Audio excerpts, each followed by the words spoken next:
What would you do if the whole of your worldly wealth was 3 dull coins in a torn apron pocket, and someone told you that for those same 3 coins you could buy a whole mining camp? Cabins, forge, diggings and all, sitting silent up a wagon road no one had traveled in nearly a year. That is the bargain a girl named Sarah Marsh took at 20 years old, when she had nothing left to lose and no roof left to lose it under.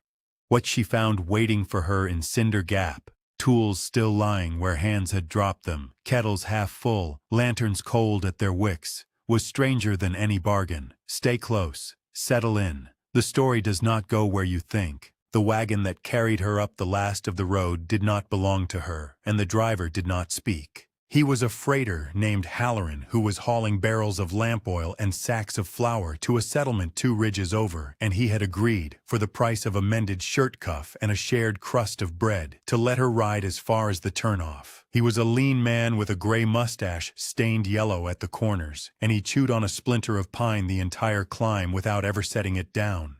The mules pulled slow, and the road climbed slower. The dust rose in long, soft plumes behind the wheels and hung in the still air like a memory that did not want to be left. Sarah sat on the plank seat beside him with her small carpet bag pressed between her ankles.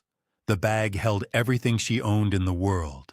2 calico dresses folded thin, 1 wool dress darker for the cold, a shawl her mother had knit in the last year she had been well, a comb missing 3 teeth, a tin cup, a folded page of scripture that had been read so many times the creases had worn white, and, buttoned deep inside a pocket, sewn into the lining, $3 coins wrapped in a scrap of muslin so they would not clink.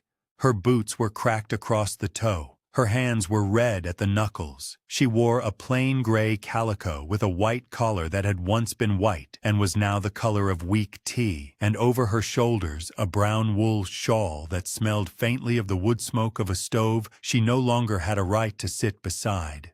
She was 20. She had turned 20 in a hayloft in April alone, with a slice of dry bread she had traded a morning of scrubbing floors to earn. She had been 19 when the trouble came, and 19 when it took the roof from over her head, and 19 still when she had learned how a person sleeps when there is no place safe to lie down. Turning 20 had not felt like anything at all. The wagon crested a long, slow rise, and the country opened out in front of them the way country does in the High West, without warning and without apology. Below and to the left, a valley folded into itself. Dry grass and rock and the dark green of scrub pine climbing the shoulders of the hills. Far ahead, still miles off, a jagged ridge cut the sky, the color of old iron. Somewhere down in the crease of that ridge, hidden from view, was the camp she had come to see, the camp she had come to buy. Halloran shifted the splinter in his teeth and finally spoke. "Turn off coming." "Yes, sir," Sarah said. "You sure on this?" She did not answer at once. She looked at her hands folded in her lap. Then she looked up at the ridge. "I am sure," she said. He grunted, and it was not a mocking grunt, but a kind of quiet acknowledgement, the sound a man makes when he has said what he could say and does not intend to say more. The mules pulled another quarter-mile, and the road forked. The main track, packed and worn, kept along the shoulder of the valley toward the settlement Halloran was bound for. The other track, hers, dropped away to the right, narrower, softer, with old grass grown up through the ruts, curving down and out of sight behind a shoulder of stone. Halloran drew the mules up. He did not look at her. He looked at the fork. "Camp's about 4 miles down that," he said. "Maybe 5. I would not walk it after dark." "I will not," Sarah said. He nodded once. She climbed down slowly, the plank creaking under her, and reached back for her bag. He passed it to her without a word, and when their hands met around the handle for a moment, he pressed something extra into her palm. It was a strip of dried meat wrapped in brown paper. "For the road," he said. "Thank you, sir."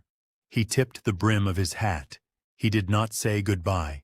He clucked to the mules, and the wagon moved on, and the sound of the wheels went smaller and smaller along the shoulder of the valley until it was only the memory of a sound, and then not even that. Sarah stood alone at the fork with her bag in one hand and the strip of dried meat in the other. and she looked down the narrow track that led into the folded country, and she felt, for a moment, the full weight of what she had done. $3, 3 coins from an apron pocket, for a whole camp. She had heard about it in the back room of a general store 2 towns behind her, standing at a counter she had been scrubbing in exchange for a bowl of soup. 2 men had been talking over a barrel of nails, and one of them had said the words "cinder gap" the way a person says the name of a bad dream. "Sold," one man had said. "Sold for a song. Nobody would touch it. Old Pettigrew took it on for the tax lien, and now he cannot even give it away." $3, the man had said. $3 and a signature, and the whole cursed patch is yours. Cursed. That was the word he used. Cursed. Sarah had gone on scrubbing the counter. She had not looked up, but something in her had gone very still, the way a wick goes still just before the flame catches. $3. She had $3. She had exactly $3 folded in muslin in the lining of a bag she carried because she had nowhere to leave it. She had no roof and no work that would last past sundown, and winter was somewhere off in the hills getting ready to come down, and she had $3. She had finished the counter. She had eaten the soup slowly, feeling the warmth of it in her hands and the shape of the coins pressing against her ribs where the bag sat wedged against her side. Then she had asked the storekeeper, quiet as she could, where a person might find old Pettigrew. That had been 11 days ago. In those 11 days she had walked and ridden in the back of a hay cart for one afternoon, and slept 2 nights in a barn belonging to a widow who asked no questions, and she had found Pettigrew at last in a low office above a livery in a town whose name she had already begun to forget. He was a thin man with spectacles slid halfway down his nose and ink stains on the sides of his fingers, and when she had laid the 3 coins on his desk and said the name of the camp, he had looked at her for a long moment without speaking. "Child," he had said finally, "you do not want that place." "I do," she had said. "You do not know what you are asking for." "I have asked." He had sighed then, a long dry sigh like paper folding, and he had drawn a page of foolscap from a drawer and dipped his pen and written her name and the description of the parcel in a slow, careful hand. She had signed under his, her letters small and even, the way her mother had taught her when she was a girl at a kitchen table with a slate. He had blotted the ink. He had pushed the paper across to her. He had taken the 3 coins one at a time and dropped each into a tin box beside his elbow, and each coin had made a small, dull sound, and he had said, without looking up, "God keep you then." That was all. That was the whole of the transaction. A dry sigh, a slow signature, 3 small dull sounds in a tin box, and the deed to a place she had never seen, folded into the lining of her bag against the muslin where the coins had been. She had walked out of that office feeling, for the first time in a full year, that she owned something. She did not yet know what. Now she stood at the fork with the wagon gone and the sun beginning its long slide toward the western ridges, and she folded the strip of dried meat carefully into her apron pocket, and she picked up her bag, and she began to walk. The narrow track was softer under her boots than the main road had been. Grass had grown up through the ruts, tall and dry, and it whispered against her hem as she walked. Small stones rolled under her heels. The air smelled of dry pine and warm dust, and faintly of something mineral she could not name, a metallic edge to the wind that came down off the ridge, as if the country up ahead were made of iron and old fire. She walked with her head down at first, watching her feet, watching the grass part around them. Then she made herself lift her chin. A woman who has bought a country does not walk into it looking at her shoes. The track wound down into the folded valley, past a stand of aspens whose leaves had already begun to yellow at the edges, past a shallow creek that ran clear and cold over pale stones, past the bleached bones of a fallen cottonwood lying half across the road with the ants going in and out of its softening wood. A jay screamed somewhere in the pines above her and did not scream again. The wind moved through the grass in one long, slow breath, and then held its breath, and there was no sound at all except the sound of her boots on the softened ruts and the small, even sound of her own breathing. She thought, as she walked, of the house she had grown up in. The plank kitchen floor, the stove with the chipped enamel handle, her mother at the kitchen table in the last winter, thinner every week, teaching her the letters of her name on a slate the size of her hand. She thought of her father's hands, the calluses across the base of the fingers, the way he had shown her once how to set a plane along the grain of a board so it took a clean curl and not a splinter.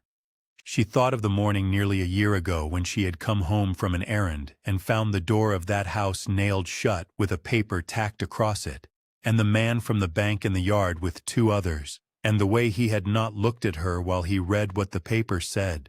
She thought of the road she had walked that afternoon with a bundle in her arms, and how she had not known then that the road would still be under her feet a year later.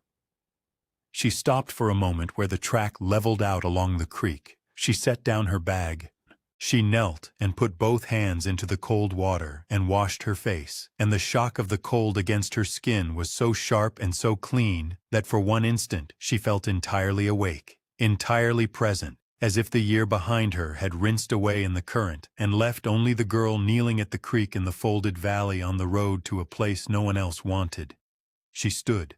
She wiped her hands on her apron. She picked up her bag. She walked on. The track curved once more around the shoulder of a low hill, and the folded valley opened, and there in the crease of the land, gray and weathered and still, she saw the first roof of Cinder Gap. She stopped walking. The valley lay narrow and long, cupped between two ridges of black rock and dry pine, with a thin creek running its length like a silver thread laid crooked on brown cloth. The camp filled the middle of it. Sarah counted the roofs from where she stood. 6 she could see plainly. 2 more she guessed at, half hidden behind a stand of aspen whose leaves were just beginning to turn. There was a larger building at the far end, with a wide door and a stone chimney thicker than the others. A forge, she thought.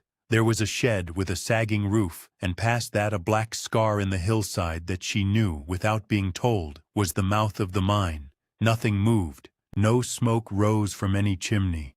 No dog barked. No door swung. No voice carried up the valley on the small evening wind that had begun to lift the loose grass in the ruts of the track.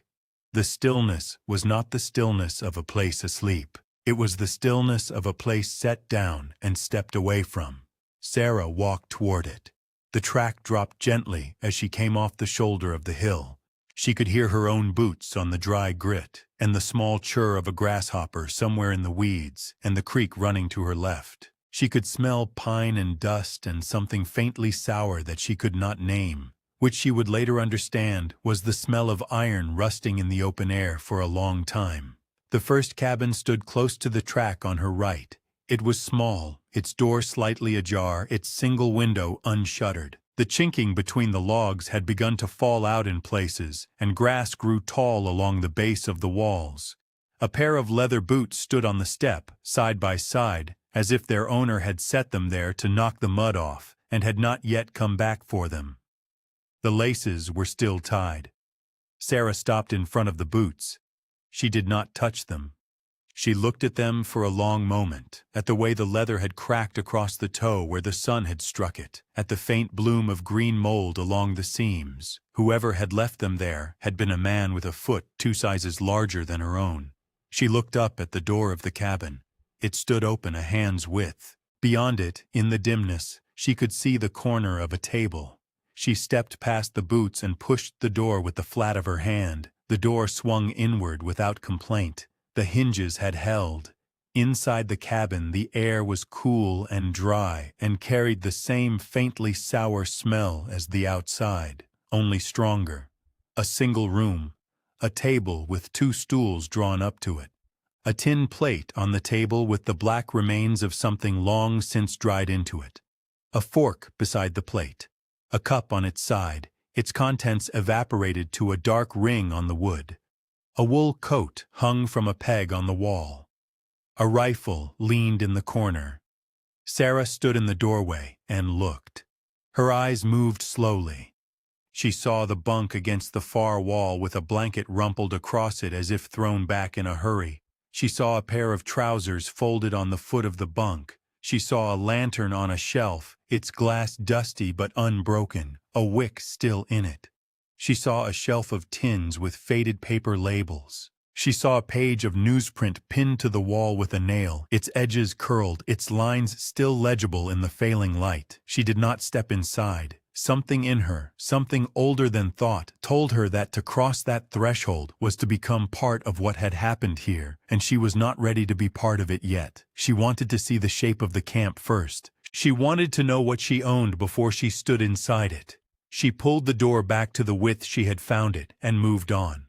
The track ran between the cabins the way a village street would. She counted 8 buildings as she walked. Most were small one-room cabins like the first. 2 were larger bunkhouses, she thought, with double rows of rope-strung cots that she glimpsed through open doors as she passed. The forge stood at the far end as she had guessed, its wide door thrown open, and even from a distance she could see the anvil squat and dark on its stump inside. In front of the third cabin, a wheelbarrow lay tipped on its side. A shovel lay beside it, the blade half sunk into the dry dirt where it had fallen. A pickaxe leaned against the wall of the cabin, its handle silvered by sun, its head red with rust. A length of rope lay coiled on the ground beside the pickaxe, one end frayed as if it had been dropped mid-use. Sarah stopped at the pickaxe. She reached out and touched the handle. The wood was warm from the day's sun.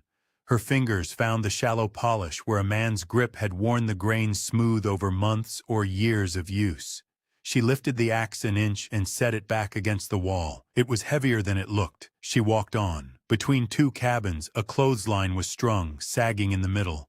3 shirts hung from it, gray with weather, stiff as boards. Wooden pins still gripped them at the shoulders. One of the shirts had a patch stitched at the elbow in careful cross-hatching. Sarah looked at the stitching and thought, without wanting to, of her mother's hands. At the bunkhouse door she stopped again. The door stood open. Inside, in the failing light, she saw a row of cots along each wall, blankets on some, rumpled on others. A pair of spectacles lay on a small crate beside one cot. On another cot, a pipe rested on the folded corner of a blanket, its bowl still packed with tobacco gone to gray dust. A tin cup on the floor, a boot beside it. On the wall above one of the cots, a small pencil sketch of a woman had been pinned. The paper had yellowed, the pencil lines had begun to fade.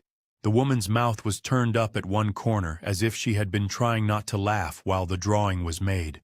Sarah looked at the sketch for a long time. Then she stepped back from the door. She walked the length of the camp to the forge. The wide door stood open as she had seen from up the track. Inside, in the dimness, the anvil sat on its stump. A pair of tongs lay on the anvil's face. A hammer lay on the dirt floor beside the stump, its head down, its handle canted up as if it had been dropped from a standing hand. The bellows hung slack against the wall. On the workbench along the far side, a horseshoe lay half-shaped, one end curved, the other still a straight bar of black iron. Beside it, a scatter of nails.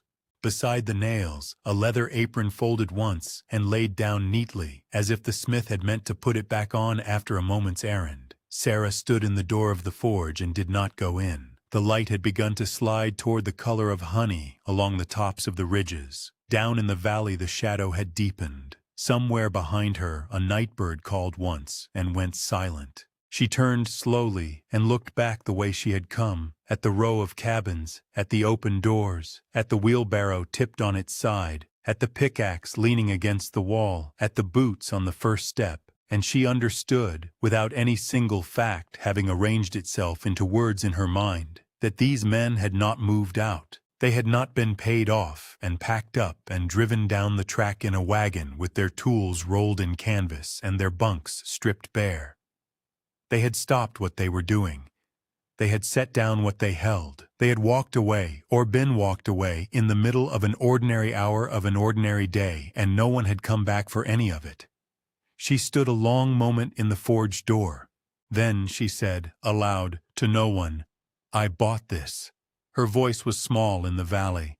It carried no farther than the wall of the nearest cabin. But saying it steadied her. She had come 4 miles down a track alone with a carpet bag and a folded page of paper in the lining and 3 coins less in her pocket than she had woken with, and she had crossed the threshold of a place no one else would take, and now she had said it aloud in the place itself. and the place had not swallowed her. She turned back up the row of cabins. The first cabin, the one with the boots on the step, was closest to the road and stood on a small rise where the wind would find it in winter. She did not want that one. The second cabin was smaller and darker. The third had the wheelbarrow and the pickaxe outside it, and she did not want to sleep beside those tools yet, not until she understood them. She walked past the bunkhouses. She would not sleep among the empty cots and the pipe on the folded blanket and the sketch of the woman on the wall. Near the middle of the row stood a cabin a little apart from the others, its door closed, its window shuttered. A small stone step at the door. A tin cup upended on the step, its bottom weathered pale. No boots, no tools leaned against its walls. A neat cabin, she thought, a tidy one. She walked to it. She set her carpetbag down on the step beside the tin cup. She lifted the wooden latch. The door opened. Inside, the air was close and dry. A single room. A bunk against the wall with a folded blanket at its foot. A small table, a stool, a shelf with 3 tins on it and a candle stub in a chipped saucer. A wood stove in the corner, its door hanging half open, cold ash inside. A broom leaning against the wall. On the wall by the bunk, a wooden peg with a woman's shawl hanging from it, blue wool gone gray at the folds. Sarah stood in the doorway. A woman had lived here, not a miner.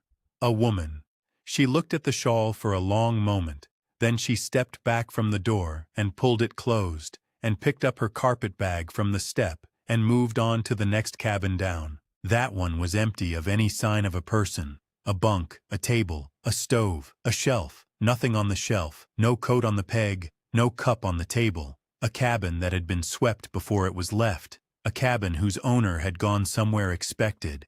Sarah stepped inside. She set her carpetbag down on the table. She stood in the middle of the room and let her breath out slowly. The last of the day's light lay across the plank floor in a long gold rectangle from the western window. Dust drifted in it. She could hear the creek outside and the small wind in the aspens and nothing else. She thought, for the length of one breath, that she had done a foolish thing. What would you do if you stood in that doorway, with 3 coins spent and no way back, in a cabin someone had left swept and cold, in a valley where the tools of a whole crew still lay where they had fallen? Would you sleep? Would you turn around and walk back up the track in the dark? Would you stay long enough to learn what the valley had to tell? If you have ever chosen the thing no one else would take, tell us in the comments where you are watching from tonight, and stay with Sarah in the folded valley, because the first strange thing she would find at Cinder Gap was waiting for her before the sun was fully down. She stood a while longer in the gold rectangle, then set herself to small work, because small work was the only cure she knew for the thought that she had done a foolish thing. She unbuttoned the pocket in the lining of her carpetbag and touched the folded deed, only to be sure the paper was still there. She took out the tin cup and set it on the table beside the bag. She took out the shawl her mother had knit and laid it across the foot of the bunk. She took out the folded page of scripture and set it on the shelf beside where the candle stub had been in the other cabin. Though this shelf held nothing at all, she did not unpack the rest. She kept the 2 calico dresses and the wool dress folded inside the bag against the muslin scrap. She kept the comb missing 3 teeth wrapped in a corner of a dress. She stood for a moment with her hands empty and thought that a bag emptied made a room look occupied, and a bag half emptied made a room look uncertain, and she was uncertain, and so the bag would stay half packed for now. Outside the western window, the light had gone from gold to a deeper amber that laid itself along the log walls like something poured. Sarah crossed to the stove in the corner and knelt in front of it. The iron door hung half open on its hinges, and the ash inside was gray and fine and cold. She reached in with her fingers and touched the ash, and it moved without any breath of heat left in it, as ash will when it has not held a fire in a long season. She rubbed her fingers together, and the ash smudged and left a soft, dark stripe across her thumb. She wiped her thumb on her apron and closed the stove door. The hinge creaked once and settled. She stood and turned in a slow circle in the middle of the cabin, taking measure of the four walls the way her father had once taught her to take measure of a piece of lumber before setting a plane to it. The logs were chinked with clay that had cracked in places but had not fallen. The plank floor was worn smooth in a path from the door to the stove, and from the stove to the bunk, and from the bunk to the window, and Sarah understood without being told that whoever had lived here had walked that path a great many times.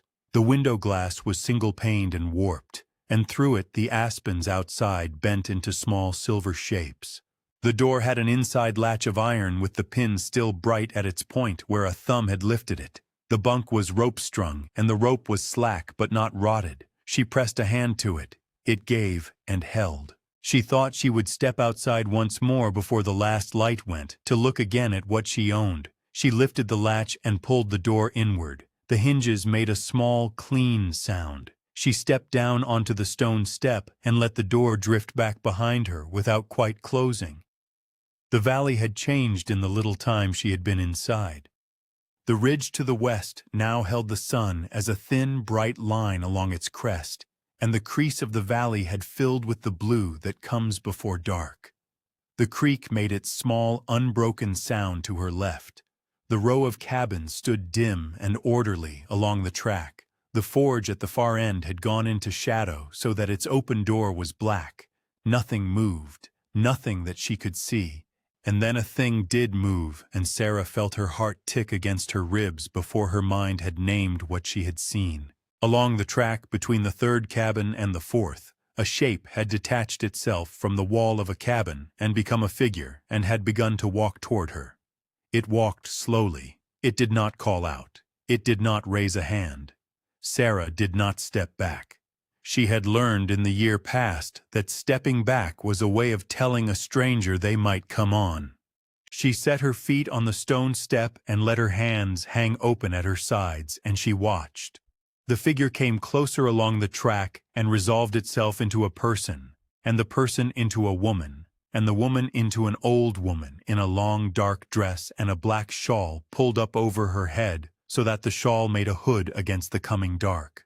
She walked with a stick, not leaning on it hard, but tapping it lightly at each second step as a person does who has walked a track so many times she knows where the ruts lie. She had a face that looked in the blue light as though it had been cut from a piece of old cedar and left to weather. She stopped 6 paces from Sarah's step. She did not smile. She did not frown. She looked at Sarah in the way an old woman looks at a young one when she is deciding what kind of young one she has come upon. "Evening," Sarah said, because it was. "Evening, child," the woman said. Her voice was low and dry like a page turning. Sarah waited. She had learned that too. That silence sometimes opened a door quicker than any question. The old woman looked past Sarah at the closed door of the cabin, and at the shuttered cabin next to it, where the blue shawl still hung on its peg, and back to Sarah's face. "You bought it," the old woman said. "Yes," Sarah said, "from Pettigrew." "Yes." The old woman tapped her stick once against the dry grit of the track. $3, she said, not a question. $3, Sarah said. The old woman was quiet a long moment. A small wind came down the valley and moved the black shawl at her temple, and did not move her at all. Somewhere above the ridge the first star had come out, and Sarah could see it over the woman's left shoulder. "They did not go," the old woman said at last. "They were called." Sarah drew a breath to ask what that meant and did not ask. Something in the old woman's face told her the sentence had been all of the sentence, and asking after it would not add to it. The old woman shifted her stick to her other hand. She looked once at the forge in its shadow, and once at the dark mouth of the mine on the hillside above the creek, and then back at Sarah, and her look softened by a small measure that Sarah felt more than saw. "Sleep with the door barred, child," she said, "and do not answer the first thing that knocks." Then she turned, without waiting for a word, and walked back up the track the way she had come.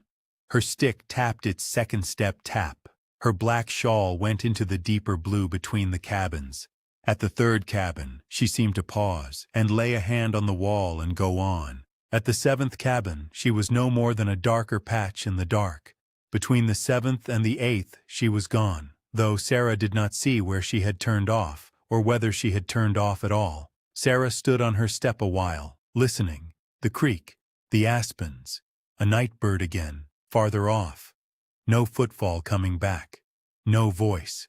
She had lived enough hard nights in the past year to know that fear was a horse you did not let bolt with you. You put a hand on its neck, and you spoke to it steady, and you waited for its breathing to slow. She put a hand, in her mind, to the neck of the thing in her chest, and she waited, and after a time the thing slowed. She turned and went inside. The cabin was dimmer now. She closed the door. She looked at the iron latch. There was a bar on the inside, a length of hewn oak that slid across the door into a slot cut into the log of the jamb. The bar sat in its bracket, dusty at the top. Sarah lifted it out of its bracket and slid it across into the slot.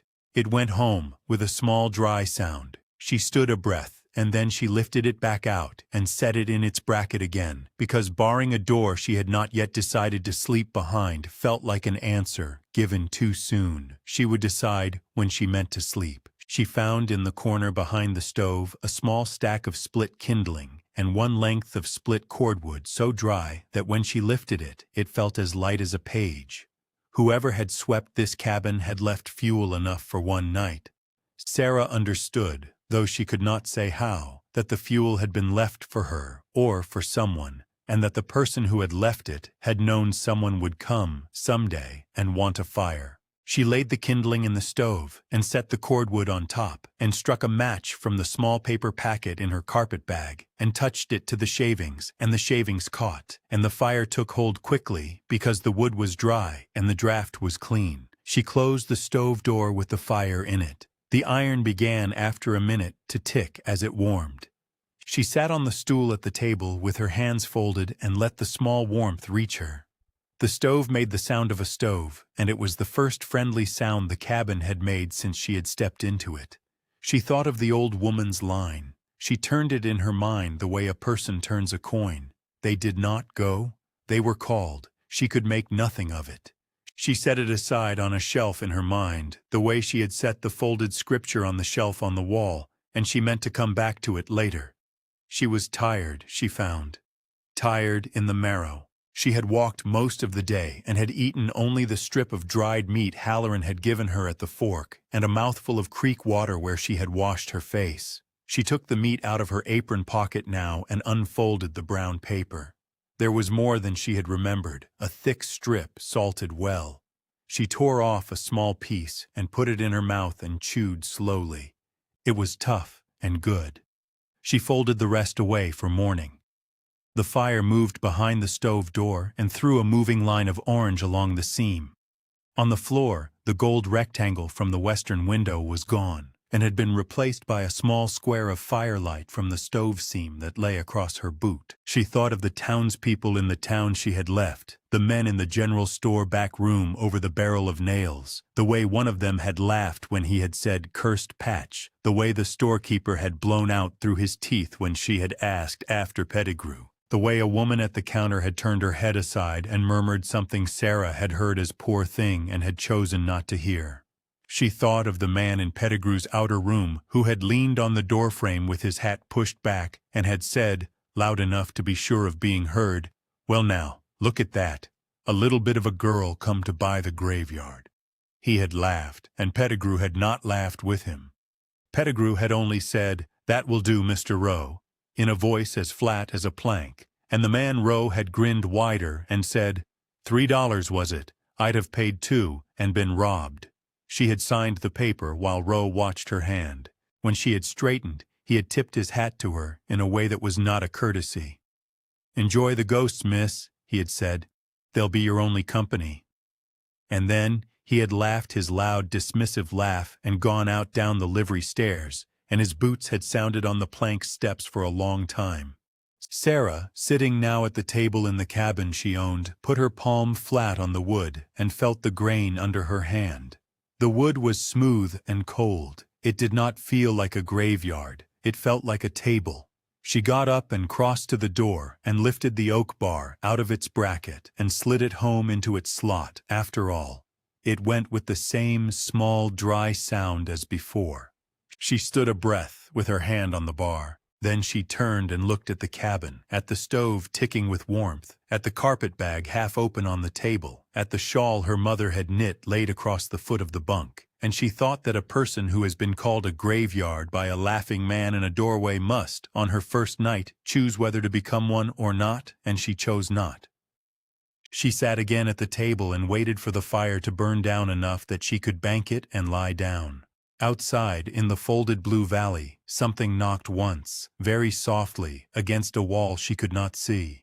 The knock was not loud. It did not repeat at once. It was the sound a knuckle makes on seasoned wood when a person is uncertain whether they mean to be heard. Sarah did not move. She sat at the table with her palms still flat on the grain, and listened past the ticking of the stove, and past the small settling of the fire behind the iron door.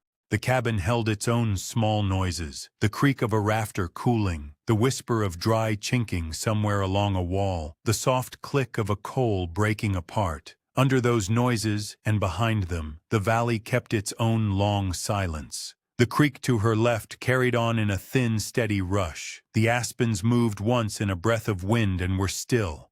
A night bird called from the ridge, farther than before. Then it came again. One knock, softer than the first, and not on her door. It struck a wall she could not see, somewhere down the row of cabins, and it did not sound like a fist. It sounded like wood tapping wood, like the end of a stick set down and lifted. Sarah drew her hand back from the table and folded both hands in her lap. She thought of the old woman's stick, the small dry tap every second step as she had walked back up the track. But the old woman had disappeared between the 7th and the 8th cabin, and this sound came from nearer, from the 3rd or 4th. She counted the seconds after the second tap, and the seconds became a minute, and the minute became 2, and no third tap followed. She had heard, in her 19th year, more than one strange sound at night in places that were not her own. In the widow's barn there had been rats in the straw and an owl in the beam, and once a horse, 2 stalls over, that had kicked its board for reasons of its own. In the hayloft where she had spent her birthday, a man had walked below on the packed dirt floor and had called up softly, and she had lain very still with her breath held against the wool of her shawl until he had gone away again. Sarah had learned that a sound at night was only a sound, and that a bar across a door was worth more than a name. She rose from the stool. She crossed to the stove and opened its door a hand's width and looked in. The fire had burned down to a bed of red coals with the cordwood cracked into 3 pieces along its length. She fed in nothing more. She closed the door and moved the little iron dampener along its track by feel until the draft narrowed. The fire dimmed and steadied and would keep now till morning without giving her more warmth than she needed. She went to the bunk and pressed her hand on the rope webbing and felt it give and hold. She unfolded the blanket at its foot. It was gray wool, thin, and it smelled of dust and of something faintly sweet, like hay stored a long time in a dry loft. She shook it out once. No moth flew from it. She laid it back down and reached for the shawl her mother had knit and drew it over the blanket instead, because she did not yet want the mine's blanket touching her face. She sat on the edge of the bunk and unlaced her boots. The leather at the right toe was cracked all the way through and had been for 2 months, and she set the boots side by side at the foot of the bunk with their laces tucked inside, the way her father had taught her to set his boots at the foot of his bed when she was small enough to reach only the tops. She had not thought of that for a long while. The memory came and went in a breath and left behind only the fact of the boots on the plank floor, small and worn and hers. She did not undress further. She lay down in her calico with the wool shawl drawn to her chin and turned her face toward the door. She could see, dim in the stove's low glow, the length of the oak bar across it, and the iron latch above the bar, and the wooden peg beside the door where a coat might hang if she had one to hang. She listened. For a long while there was only the creak and the wind and the coal tick from the stove. Then, faint, from somewhere out along the row, the sound came a third time. Wood against wood, not urgent, not close, not repeated. Sarah watched the bar across her door and did not sit up. If it was a stick tapping, it was tapping for reasons of its own. If it was a shutter loose on a cabin she had not yet examined, the wind would work it again before morning, and she would find it by daylight. If it was neither of those things, then the old woman's counsel held, she would not answer the first thing that knocked, and whatever knocked had not knocked at her door. She thought of Halloran on his wagon, driving on toward the settlement 2 ridges over with his barrels of lamp oil and his sacks of flour, and she wondered whether he had made his settlement by now, or was camped somewhere along the road with his team hobbled and a small fire of his own.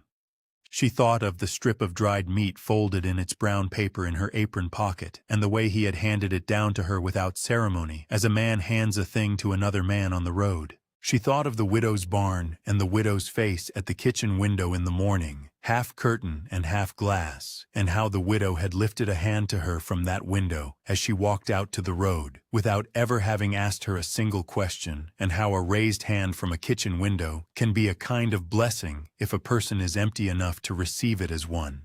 She thought of old Pettigrew dropping the 3 coins one at a time into the tin box beside his elbow, and of the small dry ring each coin had made against the tin.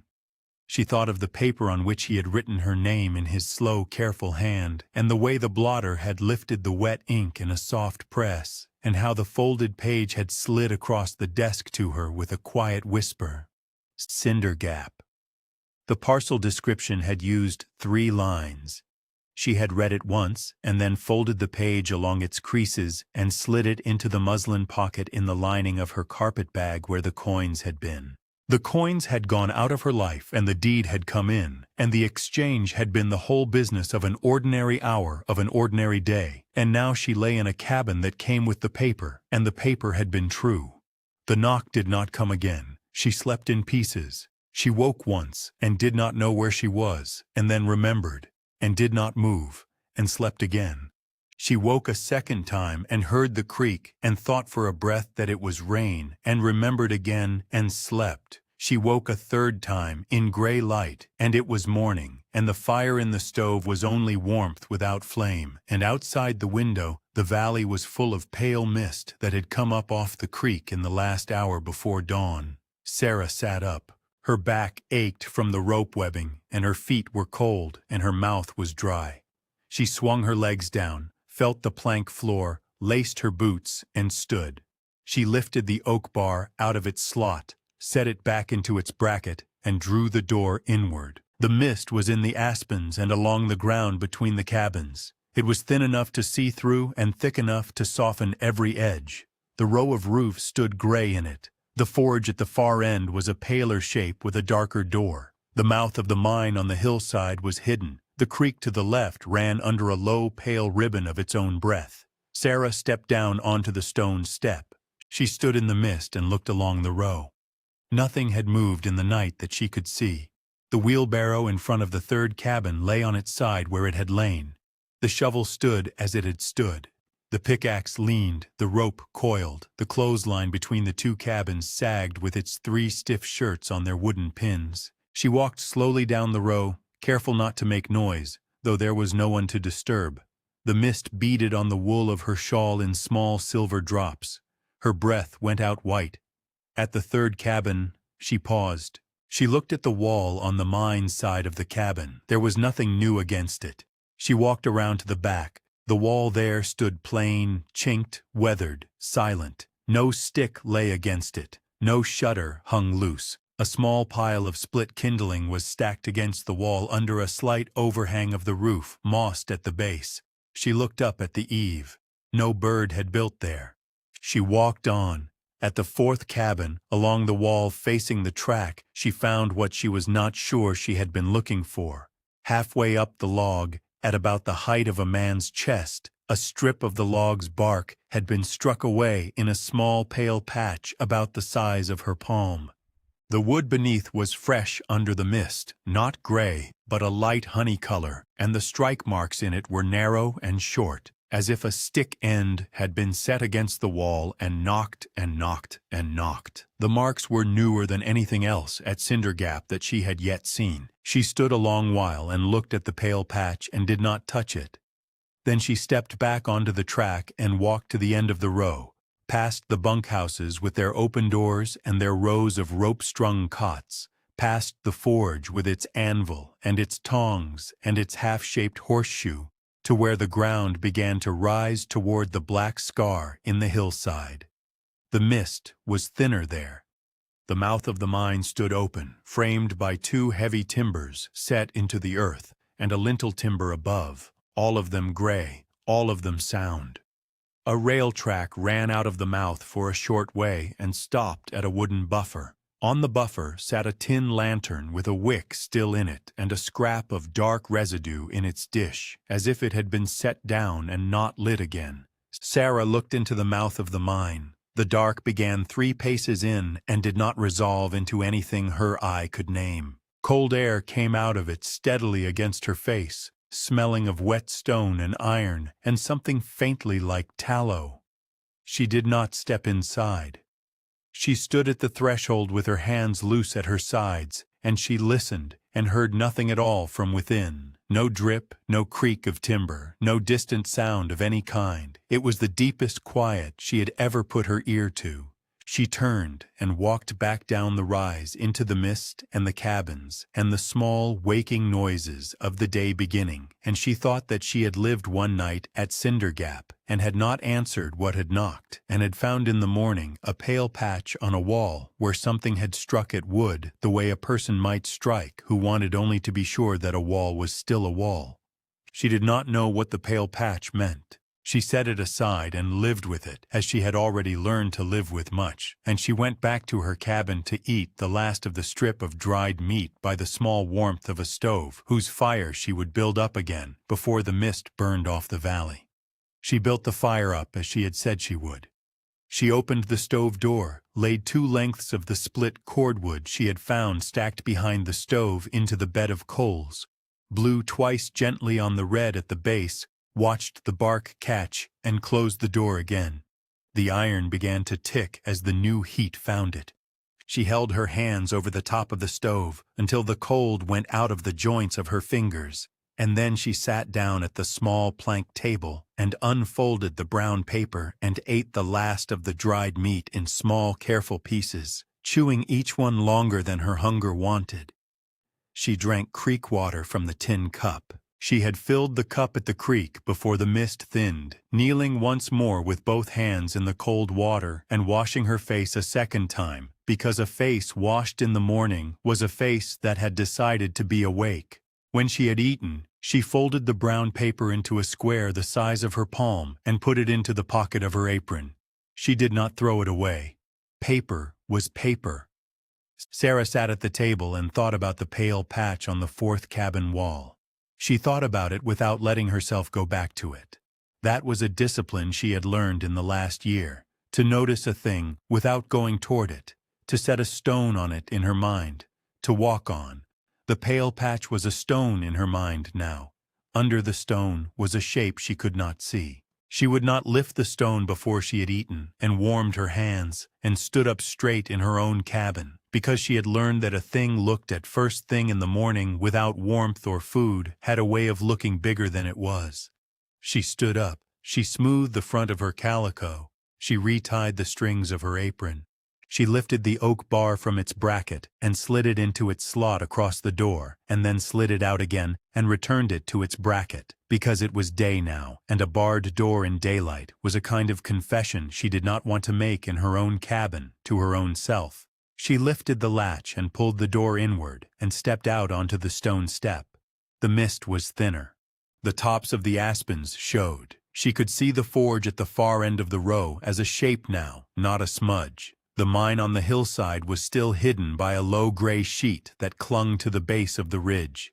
The creak to her left was louder than it had been in the night, or her ear had learned it. Sarah walked slowly down the row again in the direction of the 4th cabin, not looking at the 4th cabin. She looked at everything else. She looked at the tipped wheelbarrow. She looked at the shovel in the dirt. She looked at the coiled rope and its frayed end.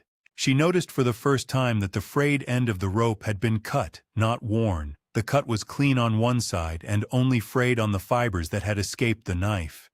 She noticed that the shovel, set half into the dry dirt, had been set there in wetter dirt. The ground had dried since.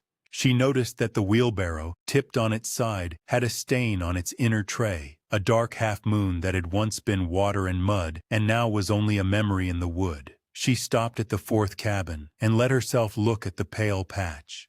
In the fuller light, it was smaller than she had thought in the mist. It was no wider than her hand and no taller than her thumb. The bark that had been struck away lay in small pieces at the base of the wall on the dry grass. She knelt slowly and gathered 3 of the pieces into her palm. They were still slightly damp on their inner side, where they had been against the log, and dry on their outer side, where the weather had reached them. The wood underneath, honey pale, showed the marks she had already seen. They were narrow. They were short. They had been made by something round, with a hard end. They were fresh. Sarah turned the bark chips over in her palm. She thought of the old woman's stick tapping every second step. She thought of the way the old woman had laid a hand on the 3rd cabin wall in passing, as if to steady herself, or to greet it. She thought of the way the old woman had disappeared between the 7th and the 8th cabin. She thought that if the old woman had struck this wall with the end of her stick, she had done it silently enough that Sarah had not heard the strike, only the small dry tap of the stick's other end setting down on the ground as the old woman walked, and later, in the night, the far softer tap of something wooden, meeting something wooden which Sarah had not risen to. But that did not fit either. The old woman had walked past the 4th cabin in the direction of the 7th cabin without stopping at the 4th cabin. Sarah remembered this clearly. The old woman had paused only at the 3rd. The pale patch was on the 4th. Sarah set the bark chips back at the base of the wall, arranging them in the pattern in which they had fallen, so that if she returned later she would know whether anything had moved. She stood up. She looked along the wall of the 4th cabin toward the back. She did not go around. She would not go around cabins yet, alone, in mist, in her first morning. She had barred a door in the night. She would not walk into places she could not see out of before she had walked all the places she could. She walked back up the row toward her own cabin, slowly, letting her eyes rest on each doorway as she passed it. At the doorway of the 3rd cabin, she looked in for the first time properly. She had passed it the day before and only glanced. Now, in gray daylight, with the mist thinning and the mud of the morning still on her boots, she stood in the open doorway and looked. Inside the 3rd cabin was the same still shape as the first. A table, 2 stools, a tin plate with black remains, a bunk with a blanket rumpled back, a coat on a peg, a rifle in a corner. There were also on the table 3 tin cups set upright in a row, empty, and a small stack of cards, face down, held together by a thin leather thong tied once around them. Someone had been playing cards, or getting ready to. The 3 cups had been set out. The cards had been tied and set aside, as if it had been decided to stop before beginning. Sarah did not step inside. She looked at the 3 cups and the tied cards. Then she looked at the wall above the table. Above the table, cut into the log at the height a seated man's shoulder would reach, was a mark. She had not seen it the day before because she had not gone this close to the doorway the day before. The mark was not writing. It was not a name. It was a shape, cut deep enough that the shavings had once been curls of pale wood and were now weathered gray with the rest of the wall, but still legible in the low relief of their edges.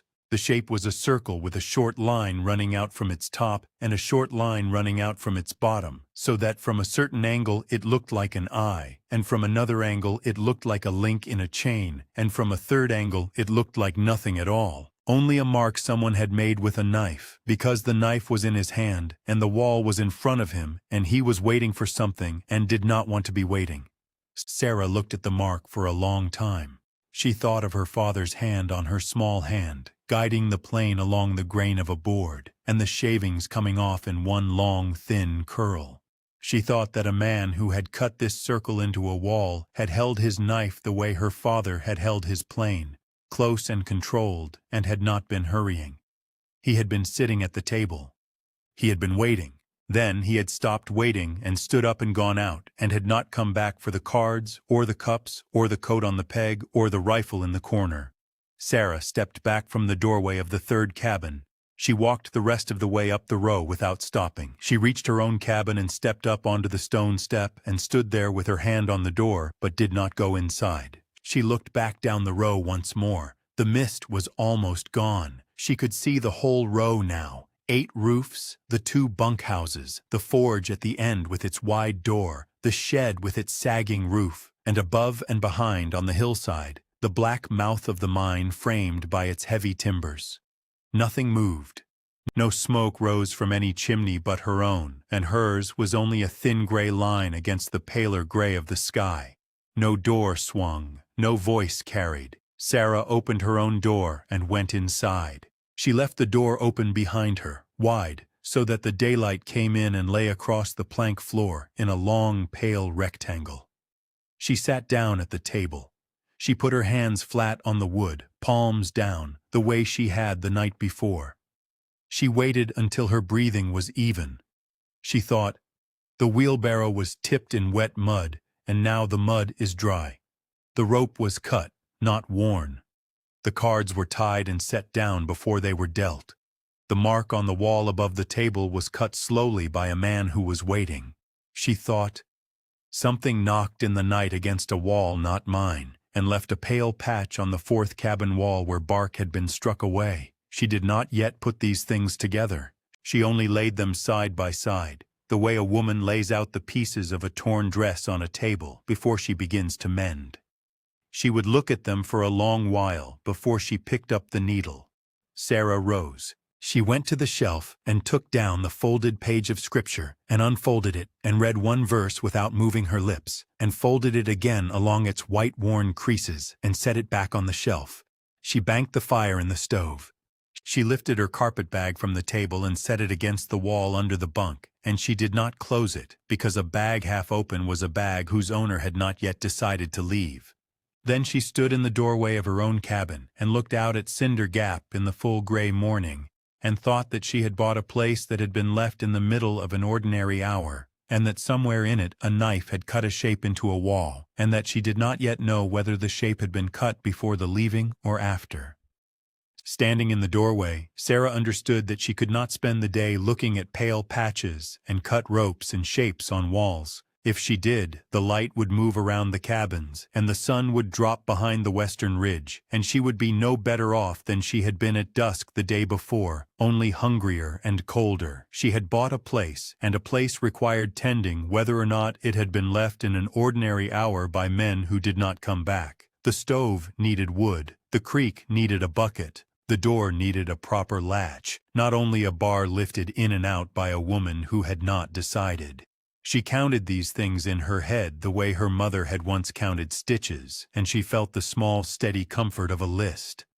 Sarah walked back into the cabin and looked at the broom against the wall. It was a rough thing, a bundle of straw bound with wire around a peeled sapling handle, and the straw was bent to one side from long leaning. She lifted it. The wire held. She carried it to the middle of the room and began, without ceremony, to sweep. The dust rose in the pale rectangle of morning light and drifted out through the door. She swept from the far corner toward the threshold. She swept under the table and around the legs of the stool. She swept a small brown curl of a mouse skeleton out from behind the stove, no bigger than her thumb, and stood a breath looking at it before she carried it on the broom outside and tipped it into the grass at the corner of the cabin. She swept the plank floor bare down to its worn paths, and when she was done, the room smelled less of leaving and more of the straw of the broom. She set the broom against the wall in the place it had leaned before and bent the straw the other way to straighten it in time. Sarah went out again with the tin cup and walked to the creek. She knelt on a flat stone at the edge, put the cup in, and let the cold run over her fingers. She drank one cup slowly and filled it a second time and carried it back to the cabin without spilling. She set it on the table beside the carpet bag. 2 cups from the creek was not enough water for a day. She would need a bucket. She had seen a wooden bucket earlier on the ground beside the second bunkhouse, tipped. its rope handle grayed by weather, but not rotted. She walked down the row, keeping her eyes on the ground rather than on the doors she passed, and picked up the bucket. It was oak, small and sound, though the iron band around its middle was rusted through in one place and would need a wrap of wire. Sarah tipped it. A dry leaf fell out. A small brown spider ran along the inside of the staves and dropped into the grass. The rope handle held when she lifted it. She walked with the bucket to the creek and dipped it and carried it back to her cabin, holding it away from her skirt so the wet did not soak the calico. She set it inside the door on the plank floor and stood a breath looking at the small, trembling circle of light the bucket cast on the ceiling as the sun caught its water through the doorway. That circle, more than the deed folded in her carpet bag, made her feel that the cabin was hers. Sarah went next for wood. The stack behind her stove was down to 3 pieces of split cordwood and a handful of kindling. She had seen a proper woodpile against the west wall of the third cabin, half a rick of split pine gone gray on the outside and clean amber on the split faces. She did not want to take from the third cabin, whose doorway held the tin plate and the tied cards and the shape cut into the log above the table. She walked past it and looked instead at the 6th cabin, where a smaller stack leaned against a lean-to shed. She lifted a stick. It was dry. She lifted another. Dry. She carried an armful back to her own cabin and stacked it in the corner behind the stove. She went a second time, and a third. On the third trip, she noticed the axe. It stood upright in a round of pine at the corner of the 6th cabin, its blade buried a full inch into the wood, its handle straight and only lightly checked. Sarah set down her armful of split pine and stood in front of the axe with her hands at her sides. It was the sort of thing a man leaves for a moment when he is called to eat, and it had been left long enough for its handle to silver at the top and the round of pine beneath it to weather gray. Sarah put both hands on the handle and rocked the blade free. It came out clean. The edge, when she turned it into the light, still held a working line, dull with disuse, but not ruined. Her father had shown her once how to run a thumb along an edge without cutting it, and she did that now and felt the blade drag against her skin without parting it, and thought a stone would bring it back. She carried the axe back to her cabin and leaned it beside the door. From that moment on, the axe accompanied her, as if it had been waiting for her to lift it. She did not name it, because she had never been the kind of girl to name a tool, but she found that when she moved through the camp, she reached for it without deciding, and set it down within arm's reach wherever she stopped. With the axe at her side, she went at the tasks in front of her. She split 3 of the 6th cabin's sticks smaller for kindling, working on a flat stump beside her own door, learning again the small satisfying knock of a good blade on a straight grain. Chips flew and lay around her boots. She stacked them into a tin the storekeeper cabin had left on its shelf. She took the axe to the sagging clothesline, cut it free where the fibers had rotted at one post, coiled the good middle length, and hung it on a peg in her own cabin. She did not touch the 3 stiff shirts. She left them on the ground where they had fallen with the line, weighted by their wooden pins. She swept the stone step. She swept the strip of ground between her step and the track. With a stick, she scraped the burr and grit out of the door's iron latch and worked it back and forth until the pin fell true. She oiled the hinges from a small tin of dark grease she found on a shelf in the 2nd bunkhouse, using a scrap of rag and 2 fingers, and the door, when she closed it, closed without a sound for the first time in years. Sarah worked without hurrying. She had not eaten since morning, and the shortness of her belly did not press her. She had been hungry before. The camp gave her small answers as she worked. Behind the 6th cabin, under a sagging tarp weighted with river stones, she found a sack of oats gone hard at the edges but clean in the middle, and a smaller sack of dried beans, and a stone crock of lard sealed with wax that had cracked but held. She lifted the lard crock and smelled it. It was not rancid. She carried these things to her cabin one at a time and set them on the shelf and on the plank floor beside the stove, and she thought that a camp left in the middle of an ordinary hour had left more than tools behind. In the forge, she picked up the tongs from the anvil's face and put them on the workbench. She lifted the hammer from the dirt floor and set it back on the stump. She did not touch the half-shaped horseshoe. She turned the leather apron and saw that its inside had the smoothness of a body pressed into it 100 times. She folded it again and set it back where it had been.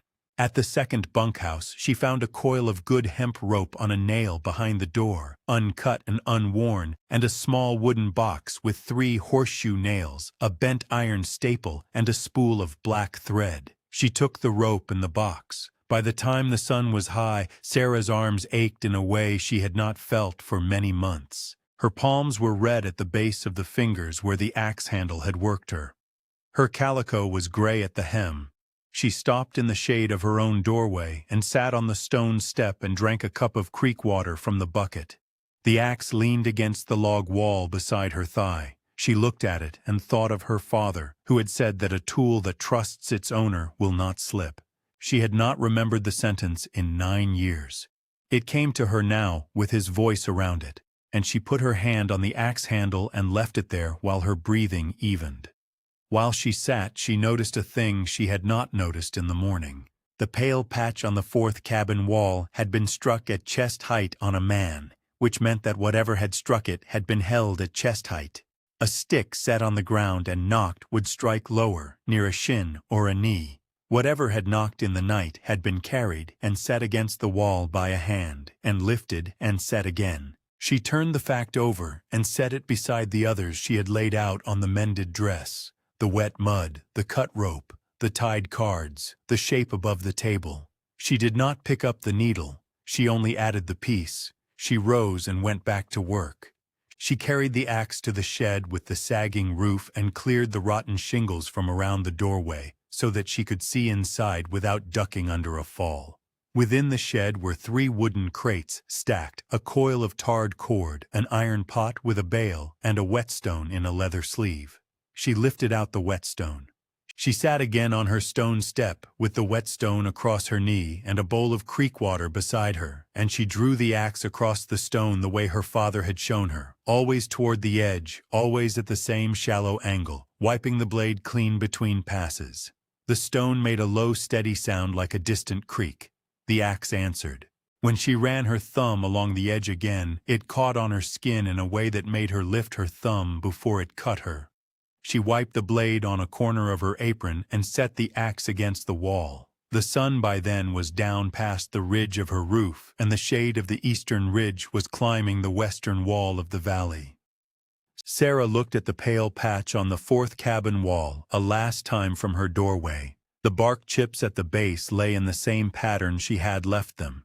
She fed the stove 1 length of cordwood, hung the bucket on the peg beside the door, banked the fire, and stepped inside to eat a small handful of oats soaked in creek water and a spoon of lard, and thought that after 2 days at Cinder Gap, her hands had already learned something her mind had not yet said. On the 3rd morning, Sarah woke before the light and lay listening. She heard the creak, the aspens, and the small tick of the stove going cold.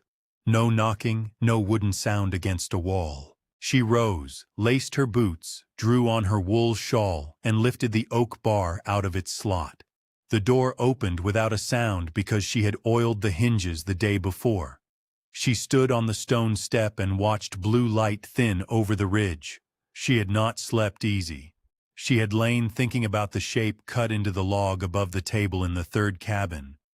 A circle with a short line running out of the top and another running out of the bottom.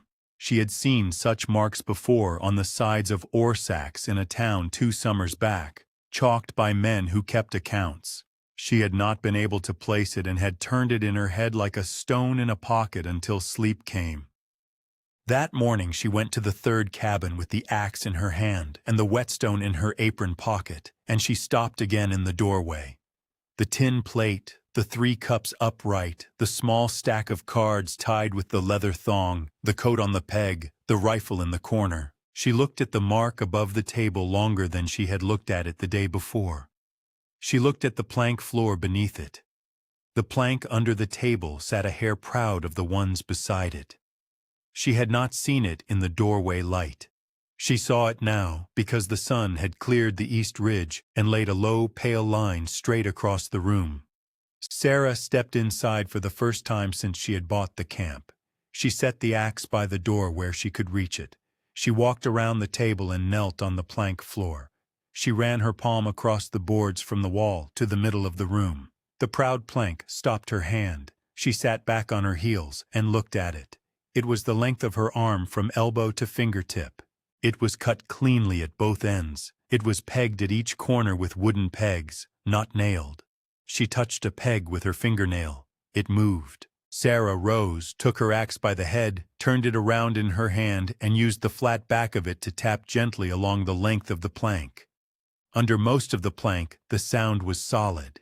Near the middle, the sound was hollow. She set the axe down.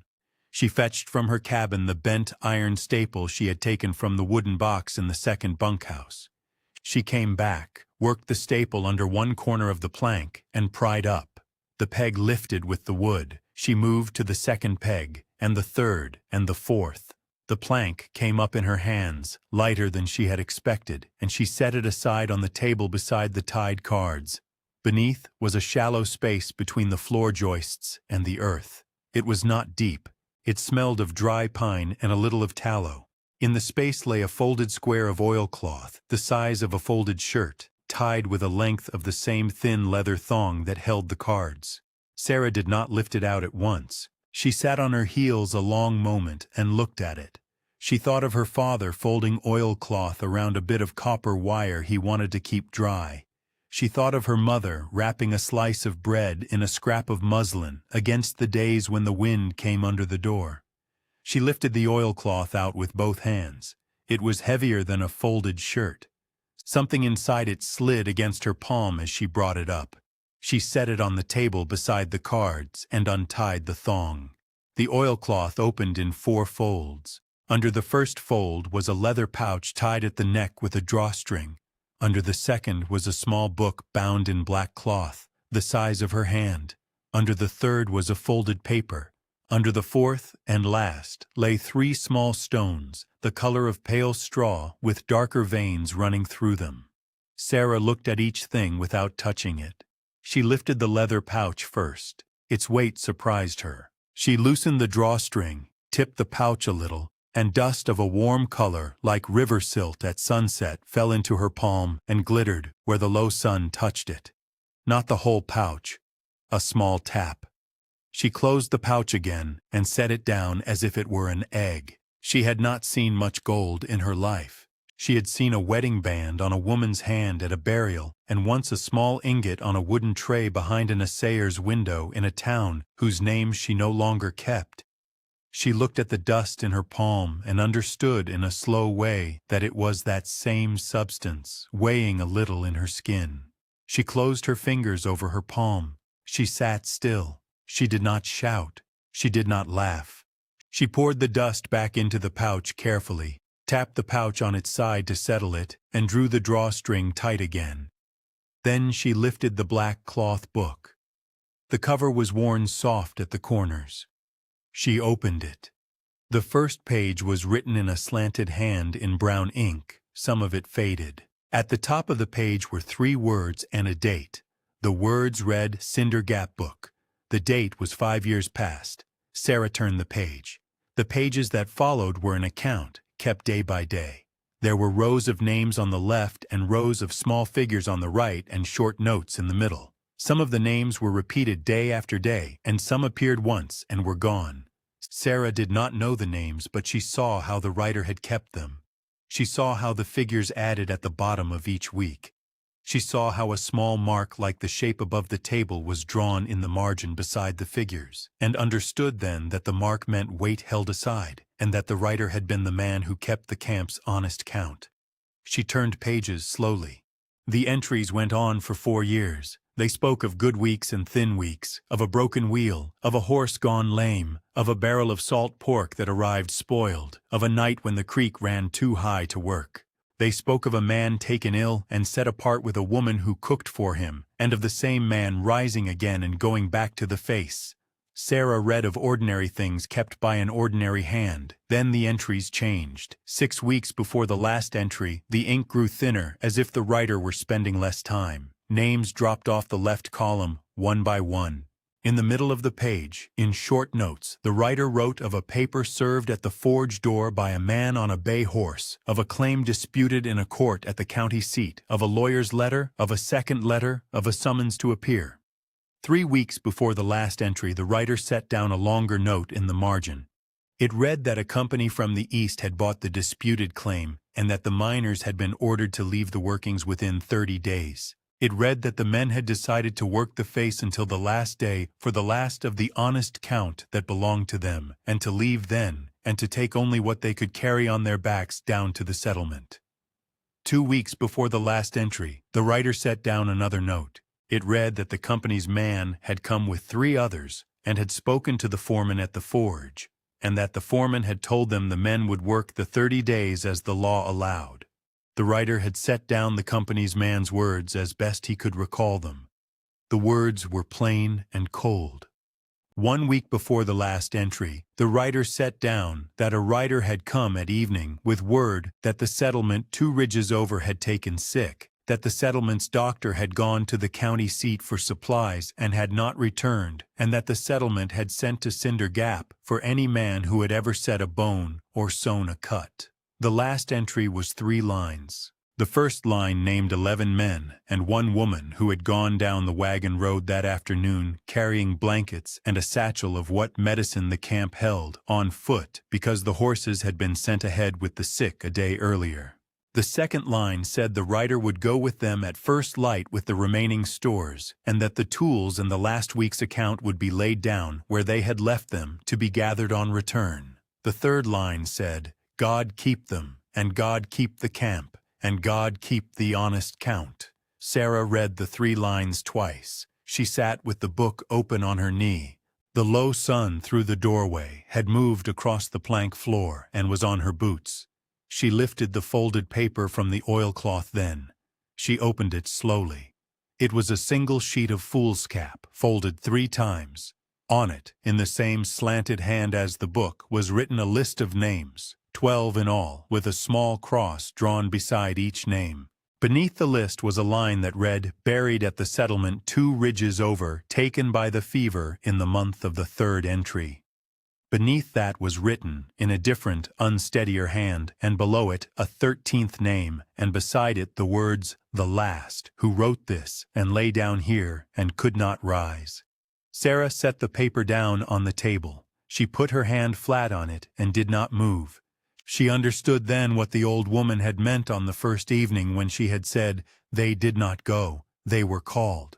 She understood then why the boots sat side by side on the first cabin step with their laces tied, and why the pipe rested on the folded corner of the blanket, and why the half-shaped horseshoe lay on the workbench with its one end curved and its other end still a straight bar of black iron. She understood then why the wheelbarrow had been tipped in wet mud that had since dried, and why the rope had been cut cleanly by a knife in a hurry, and why the cards had been tied and set aside before they were dealt, and why the last man had cut a shape into a log above his table, while he waited for a strength that did not come. She sat with all of it in front of her, and did not weep at first. Then she wept without sound, for the 11 men and the 1 woman who had walked down the road with blankets and what medicine the camp held, and for the last man who had gone under the floor with his account book folded in oilcloth, so that whoever came after him would know the honest weight, and for the pouch that he had set beside the book, because he had known the company would come back to a camp with no men to defend it, and had not wanted the honest count taken along with the workings.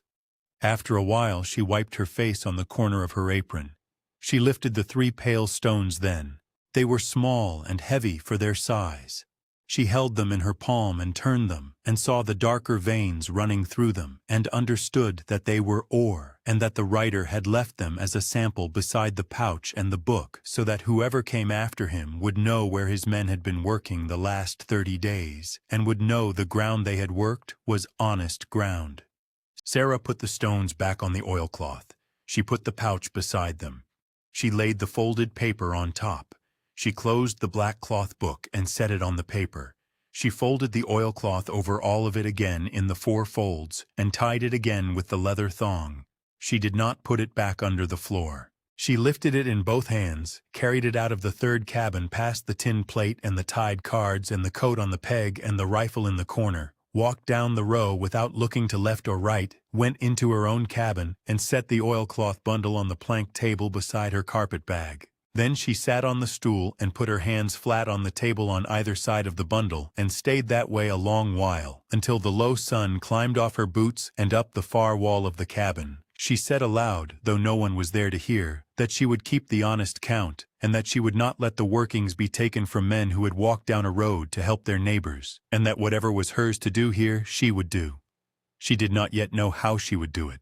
She only knew what she had found and what it asked of her, and that the asking was quiet and would not go away. Outside the creek ran on, and the aspens moved, and the shadow of the eastern ridge began again its slow climb up the western wall of the valley. That night the wind rose. Sarah heard it first as a change in the aspens, a hurrying in the leaves that had not been there in the afternoon, and then as a hand pushed against the west wall of the cabin. She had left the door barred and the stove banked and had lain down in her calico, with the wool shawl her mother had knit drawn up to her chin. She was not asleep. She had been listening to the oilcloth bundle on the table as if a bundle could speak, and the wind had come between her and the listening. She rose. She lit the candle stub in the chipped saucer from the shelf and set it on the table beside the bundle. The flame bent once toward the door, then straightened. She opened the stove and fed in one length of cordwood and stirred the coals with a stick until the pine caught. She closed the stove door and slid the little iron dampener open. Then she went to the shuttered window and put her ear to the crack.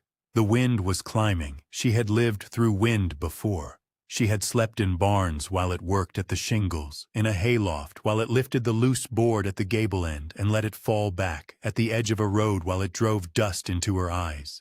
This wind was not yet the largest of these, but it was rising, and it was steady, and it came down the valley from the north end where the mine was, and it smelled of cold stone and coming rain.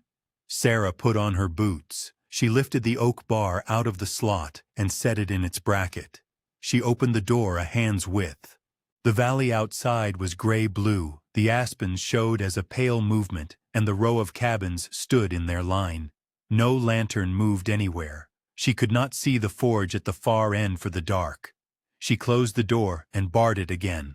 She stood a moment with her hand on the bar and thought of the fourth cabin wall and the pale patch where bark had been struck, of the tin lantern set down on the buffer at the mouth of the mine, of the 3 shirts on the sagging line held by wooden pins. She thought that a great deal of what she had found at Cinder Gap was arranged as if the men had meant to come back to it in a week. A wind that stripped roofs would take the shirts off the line and drive the tin lantern down the rails and lift chinking out of the log walls and scatter the bark chips at the base of the fourth cabin so no one would ever tell whether they had been moved. She thought this, and then she thought of the oilcloth bundle on the table and the black cloth book inside it and the small pouch and the folded paper with 13 names, and she thought that if the roof went off her own cabin, the bundle would be gone with it. She put the bundle inside her carpet bag against the muslin scrap where the coins had been and the deed still was.